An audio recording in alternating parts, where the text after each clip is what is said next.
Good morning, good afternoon, whatever it is for you. I hope you're having a fantastic day. My name is Zach Shomler. This is Desperately Dating, Episode 2, and I'm joined by my co-host and stepmom, Karyn Shomler. How are you doing today? Very well, thank you. This episode is all about why people desperately date, correct? Yes, that's right. Where do you want to start today? I wanted to start just taking a look at the big picture. I feel like there is intense cultural pressure on people to be coupled up.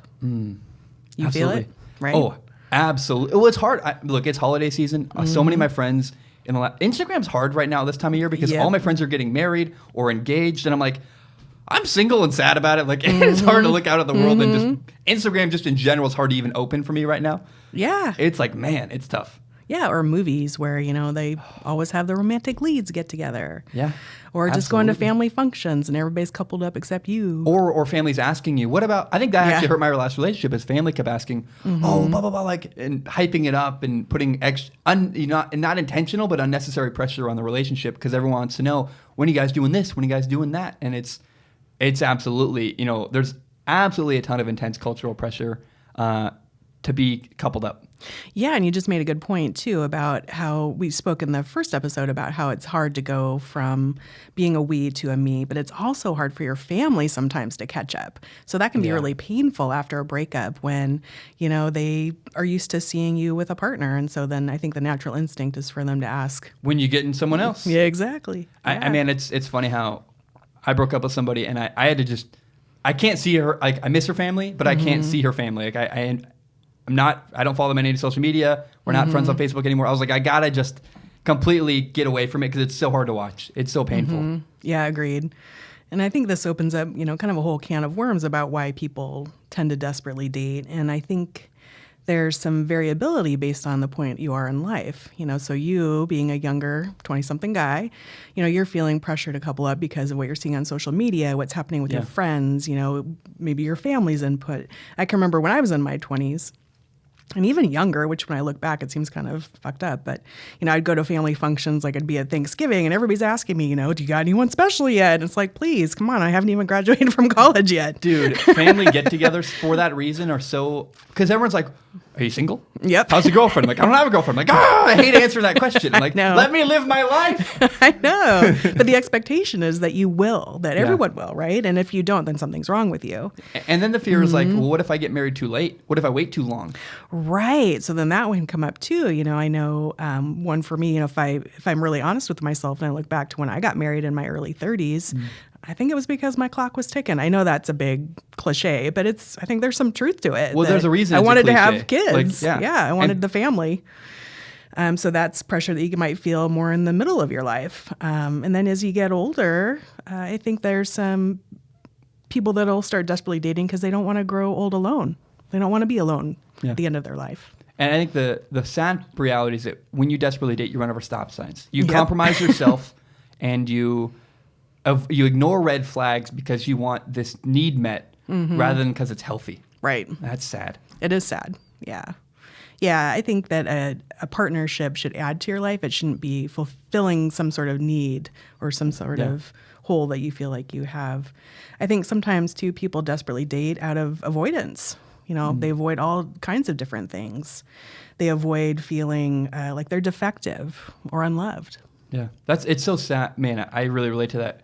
When you don't feel loved and you want love and you're getting it from someone else, it feels amazing. And especially when a relationship ends, you're like, you're no longer getting that. You're like, oh, where can I it's like a drug. You're like, where can I find that need met? Where can I find my fix? Because I need to feel loved again. That's a really good analogy. I like that. Yeah. And I think some people, too, just aren't comfortable with their own company. So they avoid being alone. And so then they hook back up with somebody. I know people who, when things get quiet and things slow down, it's hard. They have so much chaos in their life. It's so hard for them to just be alone and be in their own thoughts. They avoid it and they run and they go find other people or whatever.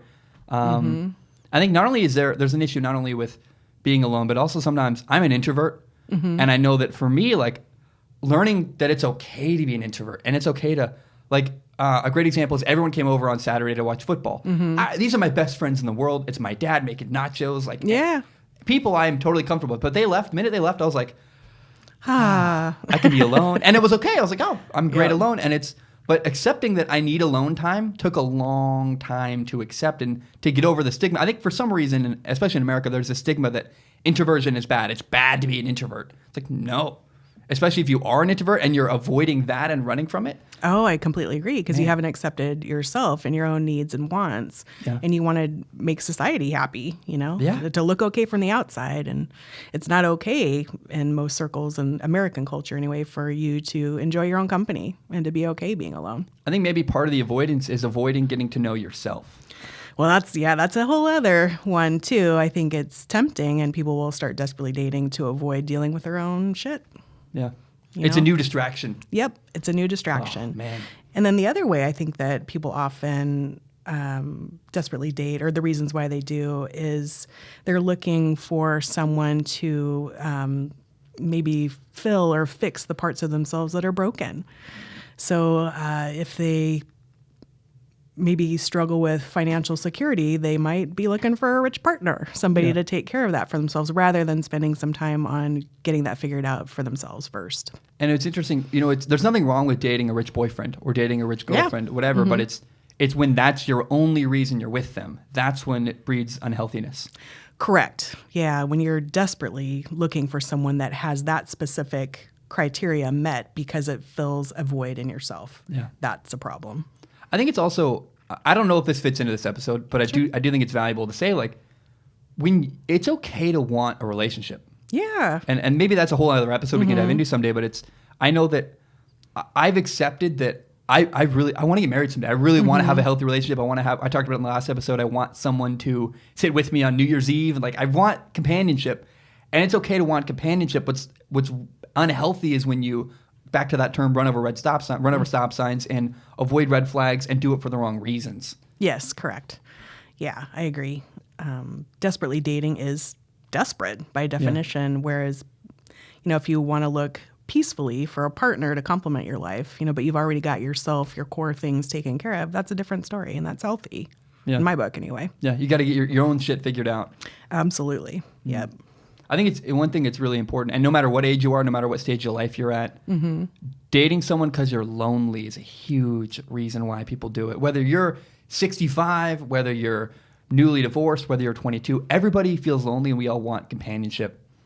Right, and I think there's a big difference between being lonely and being alone. They don't necessarily have to go together, but I think...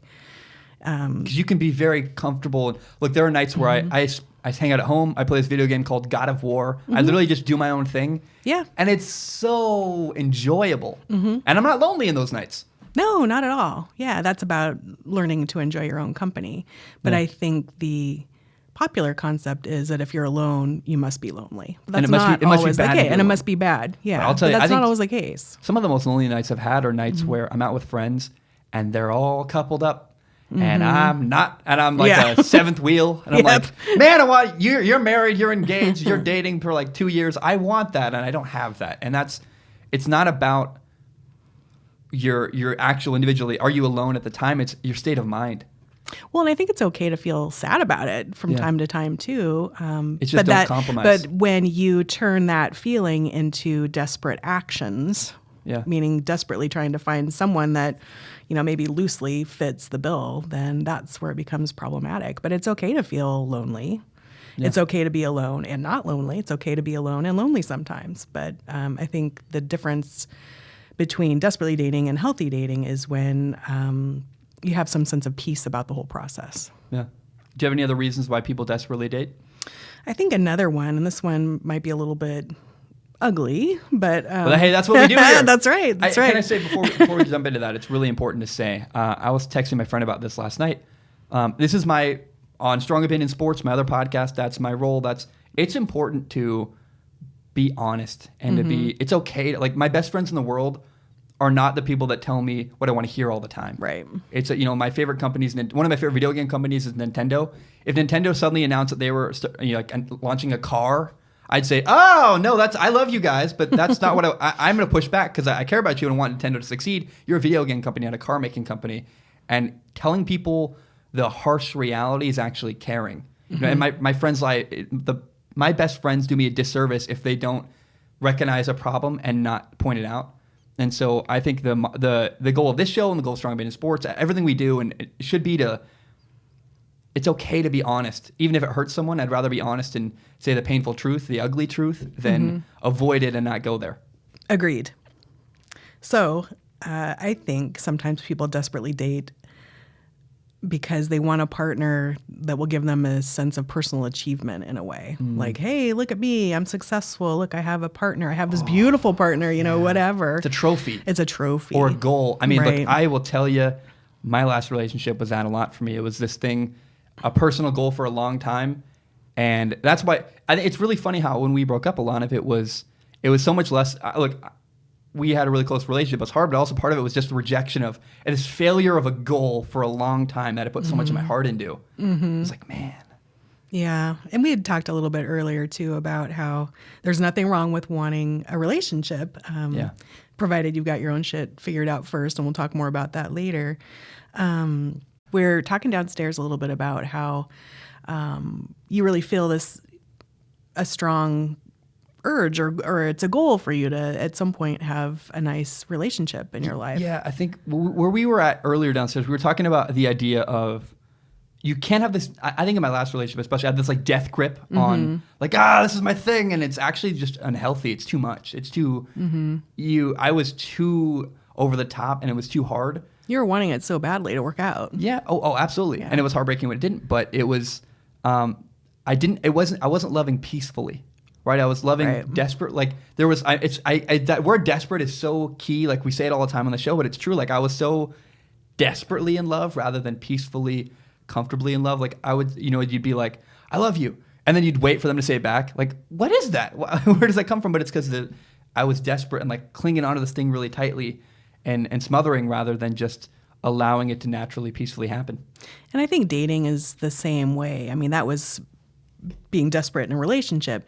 I think it's okay to own the fact that you want to have a relationship at some point. Yeah. But if you make that a goal that you go after, just fighting tooth and nail looking for it, I don't know that you're necessarily going to find it. I think it's one of those things where you need to relax into it a little bit and hold it a little more loosely for it to happen naturally and healthfully and I know all those sorts of things. It's been such a learning process for me because I know that I'm a goal-oriented person. Like I built my own a lot company. of Americans are. Oh yeah, and for a long time I saw goals. I was like, I'm going to go after that and chase that. Yeah, and that's actually not the necessarily right motivation for a relationship. I completely agree. You're just chasing, and it's not the right way to look for one either. No, at all. No, and it was hard to learn that, and I learned that actually to some degree. I personally have a sick attraction rejection. Like, no, seriously. Say more about that. So in high school, I had a high school football coach who told me I was too small to play quarterback. And fuck him, I proved him wrong, and I went to another school. And then in college, again, I had a coach who didn't want me, and that was hard for me and painful. And then I had a girlfriend who just didn't want me, and that was painful too. And so, like, the rejection for me, instead of, like, just accepting it, it made me go, oh, I'm going to dig deeper. I'm going to fight harder. I'm going to push back on this. I'm going to prove those people wrong. I'm going to get that goal. Got that chip on your shoulder. Yeah, and it was unhealthy, and like I became bitter, and there was a really ugly motivation there. It was like to overcome and prove people wrong, and get this goal. It became kind of trophy-oriented, goal-oriented dating rather than just peaceful, healthy dating. Right. So instead of working on maybe feeling good and strong and confident in your own self, you made it about other people, right? Yeah. About proving them wrong. Well, I put so much of my self-worth into love from this other person. Right. Rather than being like, I'm awesome. Okay, yeah. I'm attractive. I got a good job. Like, and a great family. Yeah. Hell yeah. But it was, I think I just was I invested too much of my self-worth in that. Like having someone love you doesn't make you valuable or not valuable. It's really, it's got to come from within. Absolutely. And I was desperately dating because I really wanted, so much of my self-worth was wrapped up in that relationship. Right. And we're going to talk a whole lot more about that whole concept about writing your own ship, getting right with yourself before you go out and looking for a partner. Yeah. Karyn, I think are those all the reasons why people desperately date? Those are the ones I can think of, unless you've got something else. No. Guys, thank you so much for listening to episode 2 of Desperately Dating.